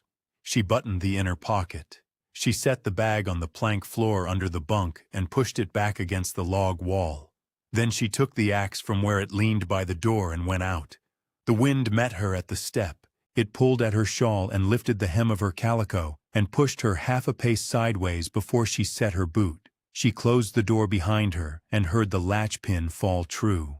She did not bar the door from outside because she could not, and she wanted to be able to come back in. She went first to the clothesline. 3 shirts stood out from the rope like flags. She took each shirt from its wooden pins and folded it once and laid the folded shirts on the stone step of the second cabin under a river stone she carried from the creek edge. She untied the sagging line from its remaining post and coiled it and hung the coil on a peg beside the second cabin door. She went to the tipped wheelbarrow and set it upright and pushed it into the lee of the third cabin wall where the wind broke around the corner. She lifted the shovel out of the dry dirt and leaned it inside the wheelbarrow. She lifted the pickaxe and laid it across the wheelbarrow's tray, the coiled rope she took with her. At the forge, she went in for the first time. The wide door stood open to the north wind, and the anvil sat on its stump, and the tongs lay on the anvil's face, and the hammer lay on the dirt floor where the last man had set it. The half-shaped horseshoe still lay on the workbench. Sarah did not touch the horseshoe. She took down the leather apron from where she had folded it and laid it over the horseshoe and the scatter of nails to keep them from blowing. She lifted the tongs and set them on the workbench beside the apron. She lifted the hammer from the floor and set it on the stump beside the anvil. Then she went to the wide door and pushed it. The door was heavy and its hinges had not been oiled. It moved a hand's width and stopped. She set her shoulder to it and pushed again, and it moved another hand and stopped again. She wedged the coiled rope in the gap so it would not blow open further, and she pulled the small side door shut behind her as she left. At the mine mouth, the tin lantern was gone from the buffer. She looked along the rails and saw it a short way down the grade, on its side against a stone. She did not go down to fetch it. She turned back into the valley. She had reached the second bunkhouse when she heard it, not the wind, which was now a steady voice down the valley, but under the wind a thinner sound that she had first taken for a branch dragging. It came again, and it was not a branch, it was a voice. Sarah stood in the track and listened. The voice came from the wagon road above the camp, up where the track curved around the low hill by which she had first come in. It was thin, and it broke, and then it came again, and it was a woman's voice, and it was calling, though not any word Sarah could make out. She went. She carried the axe and left the coiled rope in the forge door and did not go back for a lantern. The candle in her cabin would have blown out before she reached the road. She climbed the track from the camp toward the low hill, with her shawl held tight at her throat and the wind pushing at her back now that she was going the other way. At the curve of the low hill, she found them. A wagon was tipped half into the ditch on the downhill side of the track, one wheel spinning slow in the wind, the other buried to its hub in soft ground. A horse lay in the traces on its side, breathing hard, its eyes rolled to white at the edges, but not thrashing. A second horse stood shivering at the tongue with its head down. Beside the tipped wagon, kneeling on the ground with one hand on the head of the fallen horse, was a woman in a dark dress with a shawl blown back off her hair, and behind her, half in the wagon bed and half out where the canvas had torn, was a man face down with a dark stain spreading through the canvas at his shoulder. The woman saw Sarah and did not startle. She said, "Help us." Sarah said, "I will." She set the axe down against the wagon wheel. She knelt beside the woman. The man in the wagon bed was breathing. The stain at his shoulder was blood, but it was not fresh. It had begun some hours before and had slowed. Under his cheek, where it lay against the canvas, was a smaller, redder patch that was fresh. The woman said, "He fell from the seat when the wheel went." Sarah said, "How long?" The woman said, "An hour, maybe 2. Sarah looked up the track and down the track. She saw no lantern in either direction and heard no second wagon.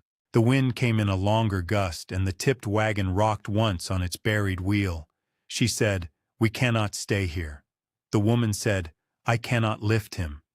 Sarah said, "We will together." She went to the standing horse and spoke to it and put a hand under its jaw, and it did not shy. She unhooked the traces of the fallen horse from the singletree, slowly, so the fallen horse would not feel a jerk. The fallen horse breathed and watched her with one white-rimmed eye. She loosened the collar and slid it off over its head and set it on the ground.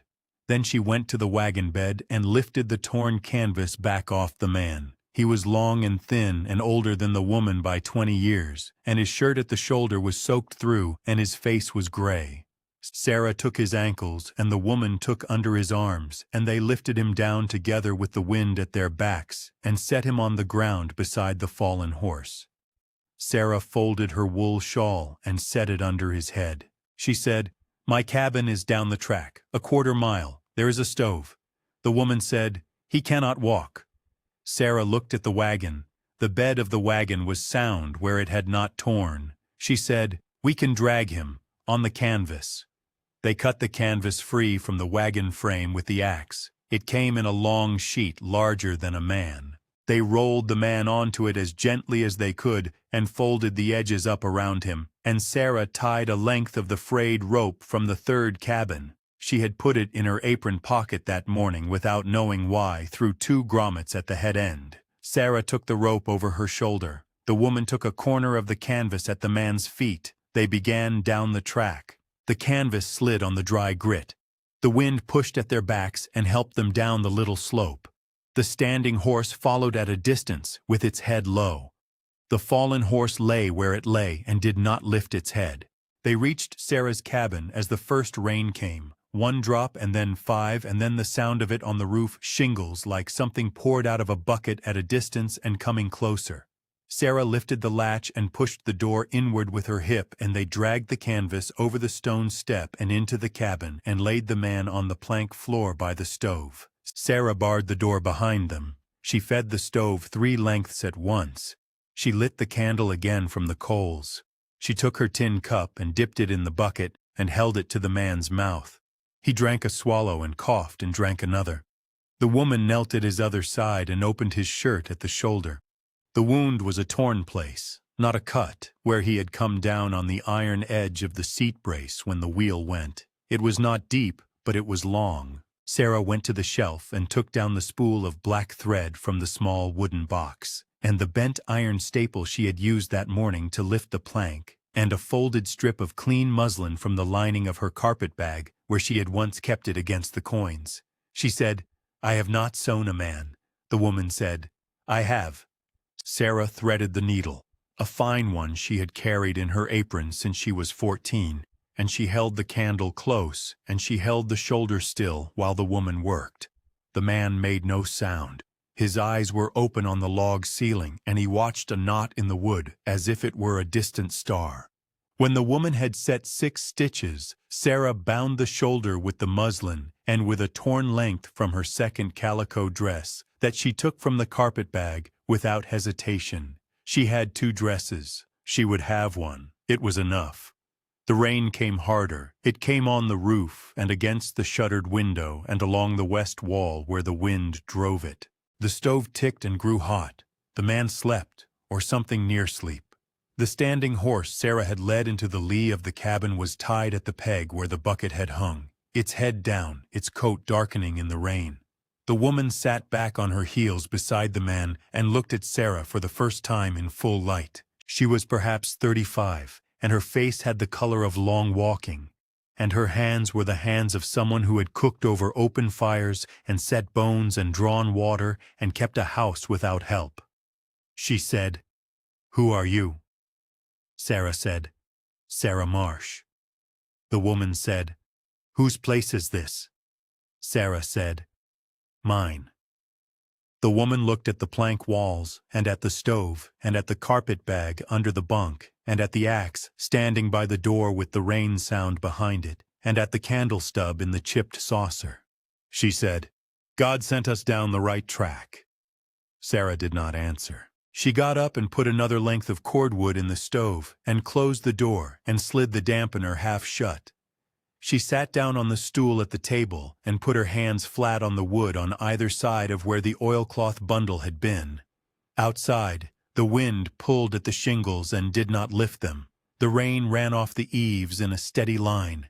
Inside, the stove ticked, and the man breathed, and the woman's hand rested on his good shoulder, and Sarah understood, without saying so, that she had chosen, in taking the shawl from under his head, and the muslin from the lining of her bag, and the calico for a bandage, to be the person Cindergap now had.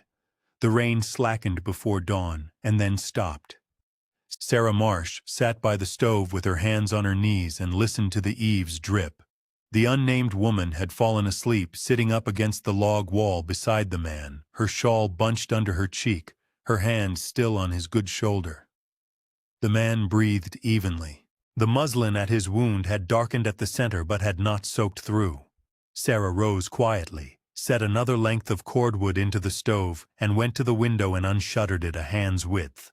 Outside, the valley was washed clean. The aspens dripped in the pale gray of first light. The creek ran higher and browner than it had. The tipped wagon on the low hill was not visible from her window. but a thin, dark line of hoofprints in the softened track led down to her stone step, where the standing horse still stood tied at the peg, its coat streaked with rain but its head lifted a little now, its ear turned toward the door. Sarah stepped out. She untied the horse, led it to the lee of the second bunkhouse where the roof still overhung a strip of dry ground, tied it there instead, and brought it a double handful of oats in the tin cup from the sack behind the sixth cabin. The horse ate without lifting its head. She laid a hand on its neck for a breath and went back to her cabin. By full light, the unnamed woman was awake. She said the man was called Merritt and she was his sister, and that she was Ada. Ada Merritt was perhaps 35, and her brother, whose given name she did not offer, was long and thin and older by 20 years, and was, she said, a surveyor by trade, traveling to the county seat on business that Sarah did not press her to name. They had come the wagon road because the main road was said to be washed at the low ford, and they had taken the turnoff at the fork by the fallen cottonwood in the belief that the track continued through to the settlement 2 ridges over. Ada said this looking at the plank floor and not at Sarah, and Sarah understood that Ada had also heard the name Cinder Gap in a back room somewhere and had chosen to come by it anyway. Sarah said only, "You are welcome here." She heated water in the iron pot she had brought up from the shed with the sagging roof, and she boiled a small handful of oats in it with a spoon of lard and a pinch of salt from a tin in the storekeeper cabin, and she fed the thin porridge to Merritt 1 spoon at a time while Ada held his head. He swallowed each spoon and did not open his eyes, and after 6 spoons he turned his cheek toward the warmth of the stove and slept properly. That afternoon a rider came down the track. Sarah heard him before she saw him, shod hooves on wet grit, a slow, steady walk, 1 horse only. She went to the doorway with the axe in her hand and set it against the log wall inside the door where it could not be seen from the step, and she stood on the step in her calico with her hands folded at her waist as her mother had taught her to stand when strangers came. The rider was a man of perhaps 50 in a canvas coat gone dark at the shoulders from the rain, with a wide black hat and a small leather case strapped behind his saddle. He drew up at the mouth of the row of cabins and looked at the 8 roofs, the 2 bunkhouses, the forge at the far end, and the black scar of the mine on the hillside above. He looked at the smoke coming from Sarah's chimney and at Sarah on the step. He touched the brim of his hat. "Ma'am," he said. "Sir," Sarah said. He said his name was Dr. Hollis. He said he had been sent up the wagon road from the settlement 2 ridges over by a woman who had ridden in at first light on a bay horse, with word that a wagon had gone into the ditch on the low hill and that a man was wounded and had been carried down to the camp. Sarah understood that Ada had let the standing horse loose in the small hours, that the horse had followed the wagon road the way it had come, and that a rider at the settlement had caught it and sent word back. Sarah stepped aside from the door. Dr. Hollis dismounted, tied his horse at her peg beside Ada's, took his leather case, and came in with his hat in his hand. He was in the cabin for a long hour. Sarah stood outside on the step because there was not room for 4 inside and because she had begun to understand that she needed to leave certain things to hands that had done them before. She could hear Ada answering questions in a low voice and Dr. Hollis's quieter voice asking them. Once she heard Merritt make a small sound and Dr. Hollis say, "Good, good, that is good." After a while the doctor came out and stood on the stone step beside her and set his hat on his head. 6 stitches, he said, set clean, a good line. His sister set them, Sarah said. I held the candle. Dr. Hollis looked at her a moment. He said, "You held more than the candle." He said the wound would keep if it were kept clean, that Merritt could not be moved for a week, and that he would come back in 3 days with a wagon that could be spared from the settlement to carry Merritt down when he was fit. He said the settlement had been through its fever the summer before Sarah had come, and had come out the other side, and that there was a woman there who nursed and would come up to sit with Merritt if Sarah could not. Sarah said she could. Dr. Hollis nodded once. He looked down the row of cabins then, and at the forge, and at the mine mouth on the hillside, and his face changed a little the way a face changes when it understands something it had not understood on the way in. He said, "You are the one who bought this from Pettigrew." Sarah said she was. He said, "For $3. Sarah said, "For $3. He was quiet a moment. He said his brother had been the doctor at the settlement 2 Ridges over 5 years before, and had gone to the county seat for supplies during the fever and had not returned in time, and had died of the fever himself on the road back, in a wayhouse where he had stopped to help another sick man. He said his brother's name, and Sarah did not know it, but she nodded. He said he had come out from the east to take up his brother's practice a year after, and had been there ever since. He said no one from the settlement had come up to Cinder Gap in the 5 years since the fever because the camp had been sold in the courts to a company that never came, and because the men who had walked down from Cinder Gap in that last week had lain in the settlement's churchyard by the time anyone could think of the camp again. He said this looking down the row of cabins with his hat in his hand once more. Sarah went inside without speaking and took the oilcloth bundle from her carpet bag and brought it out to the stone step and untied the thong. She showed Dr. Hollis the black cloth book and the folded paper with the 12 names and crosses and the 13th beneath in the unsteady hand and the leather pouch and the 3 pale stones. She did not show him the pouches inside. She set the pouch on the oilcloth folded shut.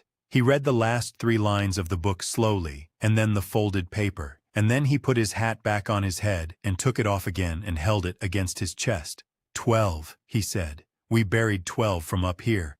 We did not know of a 13th. Sarah said, he is in the 3rd cabin. Dr. Hollis was quiet a long time. Then he said, I will send men up. He rode down that evening. In the morning he was back with 3 men from the settlement in a wagon with a canvas top and a pine box in the bed. They were plain men in oilskin coats and broad hats, and they took their hats off at the mouth of the row and did not put them on again until they left. Sarah led them to the 3rd cabin. She did not go inside with them. She stood on the track with Ada, who had come out of Sarah's cabin with her shawl over her hair, and they waited while the men worked. The last man who had written in the book had lain down in the corner behind the stove of the 3rd cabin, wrapped in his own blanket 5 years before. The blanket had done its slow work, and so had time. The men from the settlement gathered what there was to gather with the care of men who had gathered such things before, and they set the pine box in the wagon, and one of them, older than the others, came to Sarah on the track with his hat in his hand and said, You did right, ma'am, to leave him where he was until we came. Sarah did not know she had done anything. She only nodded. They carried him down to the settlement that afternoon and laid him in the churchyard beside the 12, and the doctor sent word up on the 2nd day that the stone was cut and set, with the name from the folded paper on it, and the words the writer had put at the bottom of the last entry, God keep the honest count, carved beneath. Word travels in a valley the way water travels through gravel, slowly and everywhere at once. By the end of that week, 2 riders had come up from the settlement without being sent. One a young man who had lost an uncle in the walk down, and one an older woman who had lost her husband, and they had come only to stand at the mouth of the row, with their hats and their shawls in their hands, and look at the cabins where their men had lived their last ordinary hour. Sarah brought each of them a tin cup of creek water and did not ask their business. The older woman touched the wall of the 2nd cabin with the flat of her hand, as the old woman with the stick had touched the 3rd cabin wall, and she wept without sound, and then she wiped her face and thanked Sarah and rode away. On the 9th day, Halloran came up the track. He came in his freighter's wagon with his gray mustache and his splinter of pine, and behind him on a smaller wagon came a man Sarah did not know, in a black coat and a clean white collar, with a leather case on his knee and spectacles pushed up onto his forehead. Halloran drew up at Sarah's stone step and looked at her a long moment in her gray calico with the white collar turned the color of weak tea, and he lifted his hat and set it back on his head and said, Miss Marsh. Sarah said, Mr. Halloran. He said, I brought you a man from the county seat. The man in the black coat climbed down from his wagon and introduced himself as Mr. Ainsworth, a clerk of records, and he said Dr. Hollis had sent word down to him about the book. Mr. Ainsworth was a slight man with careful hands. He asked with great politeness if he might see the black cloth book and the folded paper, and he sat at Sarah's plank table with the door open to the light, and he read the book from the first page to the last, turning each page with the pad of his thumb only, and making small notes on a sheet of foolscap in a hand as slanted as the writer's had been. When he had finished, he closed the book gently and folded his spectacles into his breast pocket and looked up at Sarah. He said the company that had bought the disputed claim 5 years before had failed in the panic of 2 winters ago and had been dissolved in the county court, and that the workings and the parcel had reverted to the county for unpaid taxes, and that Pettigrew, acting for the county, had held the lien and had sold it lawfully. He said the deed in the lining of her carpetbag was as good a deed as any in the county. He said the honest count in the book was not a legal document but was, he said, a document of another kind, ma'am, and one this office will keep a true copy of, with your leave. He said if she wished it, he would carry a copy of the names down and see them entered in the settlement's book beside the churchyard's book, so that the 13 would stand together in ink as they stood together in stone. Sarah said she wished it. Mr. Ainsworth made his copy at her table that afternoon in a hand so careful that Sarah watched him for a long while without moving. When he had finished, he blotted the ink, folded the copy into his leather case, and stood and took her hand for a moment in both of his and said only, "Miss Marsh, this is a well-kept place." Then he climbed into his small wagon and Halloran turned his freighter, and they went down the track together in the low gold light. On the 10th day, the man called Rowe rode up. He came alone, on a good bay horse, with his hat pushed back the way it had been in Pettigrew's outer room, and he drew up at the mouth of the row and looked down it a long time before he spoke. He did not dismount. Sarah came out onto her stone step in her calico with her hands folded at her waist. He said, "Miss," she said, "Mr. Rowe." He seemed surprised that she remembered his name. He looked at the row again, and at the smoke from her chimney, and at the standing horse now grazing on a long tether in the lee of the second bunkhouse, and at Ada Merritt sitting on the stone step of the shuttered cabin next to Sarah's with a bowl of oats in her lap. He said, "I heard talk in town." Sarah said nothing. He said, "I heard there was a book." Sarah said, "There is." He was quiet a moment. He did not ask to see it. He looked down at his saddle horn, and then up at the ridge, and then at Sarah, and he said, in a voice with none of the loudness it had had on the plank stairs of the livery, "I said a thing, miss, that I ought not to have said." Sarah said, "You did." He nodded once, slowly, and he did not smile, and he did not tip his hat with any flourish. He touched the brim of his hat with 2 fingers, and he said, "Good day to you, Miss Marsh." And he turned his bay and rode back up the track the way he had come, and the sound of his horse on the wet grit was a long time going. Sarah watched him go until he was around the curve of the low hill, and then she went and sat on the stone step beside Ada Merritt, and Ada handed her the bowl of oats without a word, and Sarah ate 3 spoons and handed it back. Merritt walked to the door on the 12th day, leaning on Ada, and stood in the doorway and looked at the row of cabins in the late sun. He did not say much. He was still a thin man in a borrowed shirt with his shoulder bound. He said only, "It is a fair place." Sarah said it was.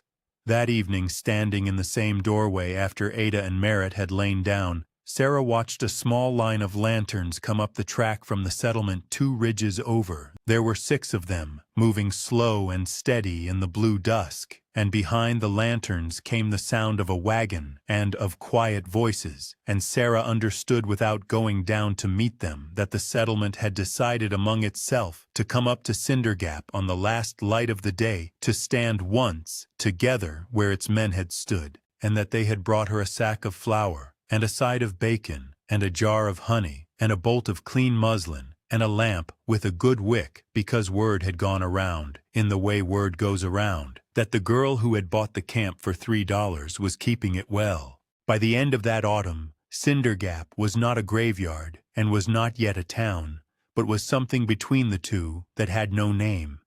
The 6 lanterns of that first evening had come up the track and had gone down again by moonrise, and Sarah had stood at the mouth of the row while the settlement filed past her one by one and touched the walls of the cabins where their men had lived. An older man in a black coat had laid his hand on the log beside the door of the first cabin, where the boots still sat side by side with their laces tied, and had stood for a long breath and then had gone on. A woman with gray hair loose under a shawl had gone to the 4th cabin and pressed her forehead against the log below the pale patch where the bark had been struck away, and had stayed there while the others walked by, and had come back to Sarah on the stone step and said only, "That was my husband. He came up to knock the wall once for me when he could not sleep. He said it steadied him." Sarah had said she was sorry, and the woman had said she was not sorry now, that she had wondered for 5 years what had happened to that pale place, and now she knew.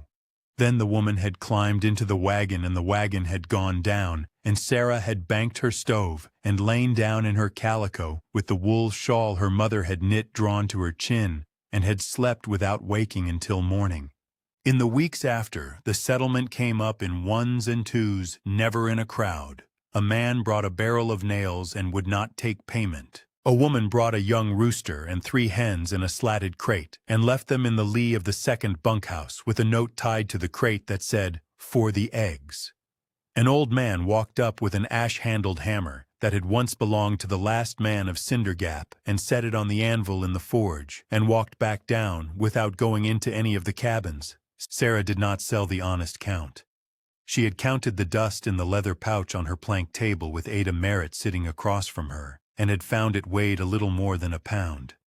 Mr. Ainsworth had come up a second time with a small brass scale, and had confirmed the weight in his careful hand on a page of foolscap. He had said the pouch belonged to the 13, and to whoever the 13 had left behind. Sarah had asked him to find the families of the 12, and to find any family of the 13th. Mr. Ainsworth had said he would, and by the first snow he had found 9 of the 12 families and had brought them each their share in a small pouch of muslin tied with black thread. The 3 families he could not find, Sarah kept in a tin on her shelf against the day they might be found. The 13th had no family Mr. Ainsworth could trace, and Sarah kept his share in a separate tin beside the first and did not touch it. Merritt healed by the end of the 2nd week and rode down with Ada in the wagon Dr. Hollis had sent up, and they went on to the county seat and finished their business there, and then Ada came back alone in the spring on the small wagon with a chest of her own things, because she had lost her husband in the fever the settlement had come through, and had no one at the county seat but her brother, and her brother was often on the road, and she had said to Sarah at the door on the day she left, that if Sarah ever wanted a second pair of hands at Cinder Gap, she should send word.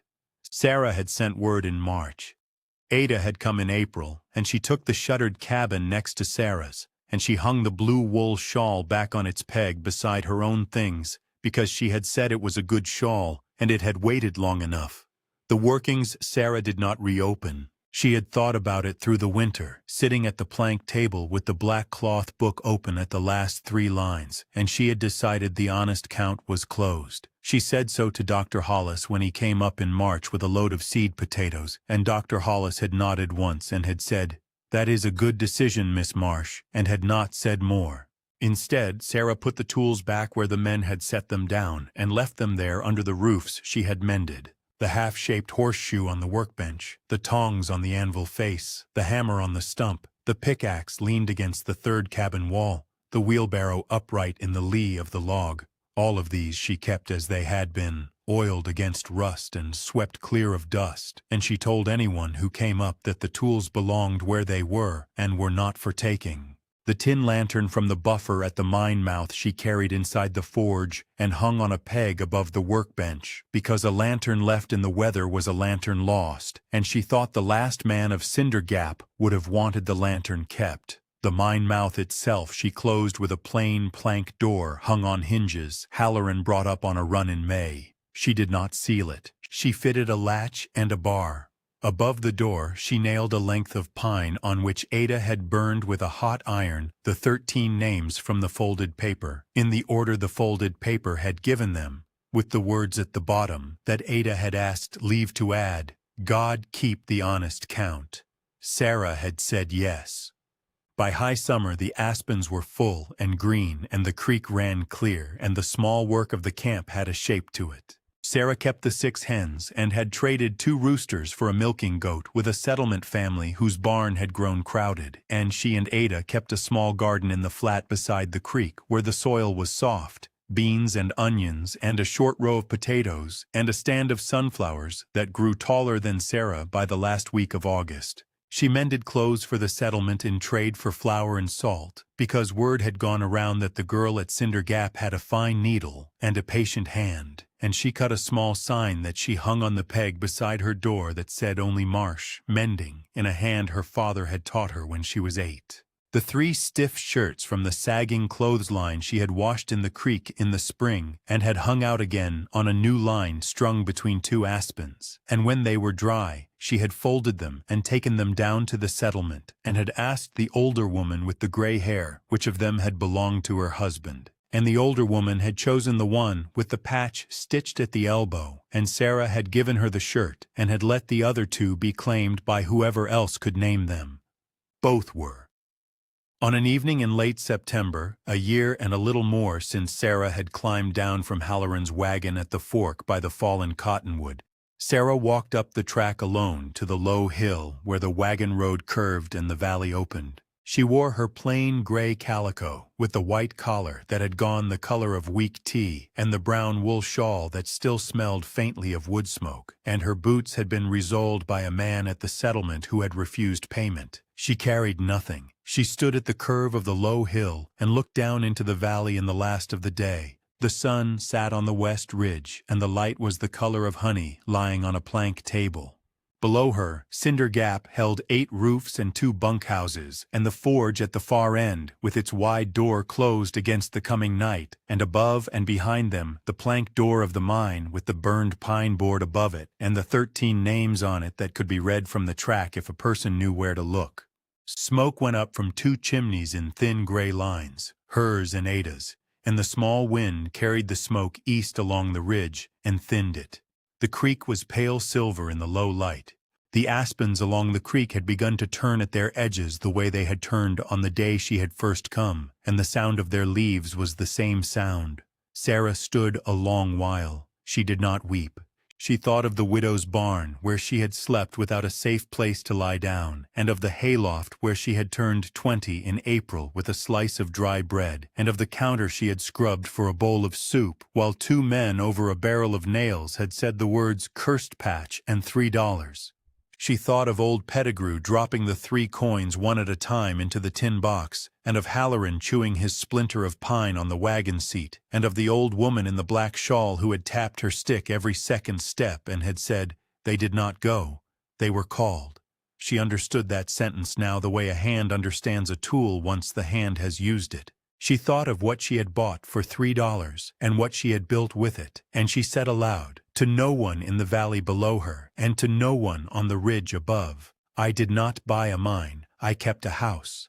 The words went out into the small wind and were not answered because they did not need to be answered. Sarah stood a breath longer, and then she went down the track in the honey light with her shawl held closed at her throat, and the shadow of the east ridge climbed the west wall of the valley behind her the way it had climbed on the first evening, and Ada was in the doorway of the cabin next to hers, with a lamp already lit against the coming dark, and Sarah lifted her hand once, and Ada lifted her hand once, and Sarah went in through her own door and closed it behind her, and the row of Cinder Gap settled toward night the way a good place settles, without hurry and without fear. Thank you for staying with Sarah all the way down that road and back up it. This was a story about what a person keeps when the world tries to sell it for nothing, and about the quiet dignity of a house made from a graveyard.